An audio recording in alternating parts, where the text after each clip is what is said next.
Bonjour, je m'appelle Sylvain Filion, je suis directeur et fondateur de l'organisme Tous les enfants de l'autre monde. C'est un organisme qui intervient avec les enfants et les jeunes en contexte de rue dans une dizaine de pays dans le monde. Mais c'est sûr qu'au niveau de la situation des enfants en domesticité, on estime qu'à peu près 15,5 millions le nombre d'enfants et de jeunes qui vivent dans des conditions de domesticité dans le monde. Donc c'est sûr que des enfants et des jeunes qui sont âgés entre 4 ans et jusqu'à 17 ans, qui travaillent dans des milieux du matin très tôt jusqu'au soir très tard aussi pour aider des familles, aider des gens dans des maisons à faire toutes sortes de travaux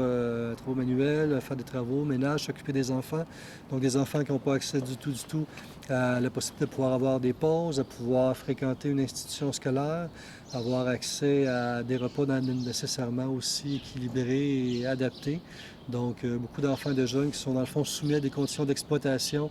dans une proportion qui est quand même très importante dans le monde encore aujourd'hui. C'est sûr que pour moi, pour l'organisme, c'est super important de pouvoir faire partie de ce mouvement-là. C'est sûr que ça nous permet en même temps de pouvoir sensibiliser la population mondiale face aux enjeux concernant le travail des enfants.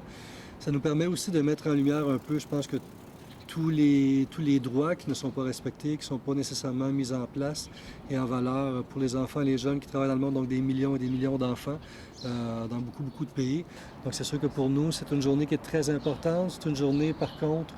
où on sait que ce qui va être fait est très peu comparativement à tout ce qui reste à faire, mais je pense que plus il va y avoir de gens rassemblés autour d'une même cause et qui vont militer justement pour faire entendre un peu la voix de ces enfants-là et de ces jeunes-là, plus il va y avoir d'actions, d'alternatives mises en place pour pouvoir répondre à leurs besoins et faire en sorte que les droits ne soient pas juste des vœux, mais aussi des actions qui soient concrètes sur le terrain directement.